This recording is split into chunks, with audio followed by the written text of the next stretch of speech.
எல்லாருக்குமே நன்மையை பெற்றுக்கொள்ள வேண்டும் என்று ஆசை இருக்கு. இந்த வருஷம் எனக்கு நல்லா இருக்குமா, இந்த மாசம் எனக்கு நல்லா இருக்குமா, இந்த நாள் எனக்கு நல்லா இருக்குமான்னு கேட்காத நேரமே கிடையாது நமக்கு இல்லையா? ஆனா உண்மையிலே நன்மை என்றால் என்ன? நம்ம பகவான்கிட்ட கடவுள்கிட்ட எதுக்காக வரோம்? நன்மை வேணாங்கிறதே அப்படிதான் கேட்டு வரோம். நன்மைனா என்ன அப்படிங்கிறதுக்கு ஒரு அழகான விளக்கத்தை இங்க ஆண்டவர் பதிவு செய்கிறார். அது என்ன 3 குறிப்புகளை இங்க ஆண்டவர் பதிவு செய்கிறாருங்க. முதல் விஷயம் என்னவா, நியாயம் செய்கிறவர்களாய் வாழுங்கள். இரண்டாவது ஒரு விஷயம் இருக்கு, நீங்க நியாயவாதிங்க, ஆனா உங்க நியாயம் சக மனிதன் மேல் இரக்கம் காட்டுவதாய் இருக்கிறதா?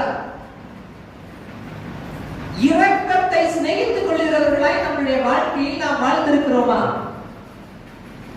மூன்றாவதாக, ரொம்ப நியாயம் பண்ணி ரொம்ப அடுத்தவங்களுக்கு இறக்கம் பண்ணிட்டோம்னா நமக்குள்ள ஒரு பெருமை வந்துருக்கு பாத்தீங்களா? அதைதான் அந்த 3வது பாயிண்ட்ல முக்கியத்துவப்படுத்துகிறார். உன் தேவனுக்கு முன்பாக தாழ்மையாய், மன தாழ்மையாய் நடப்பதையே அல்லாமல் வேறு எண்ணத்தை ஆண்டவரிடத்திலிருந்து கேட்கிறார்.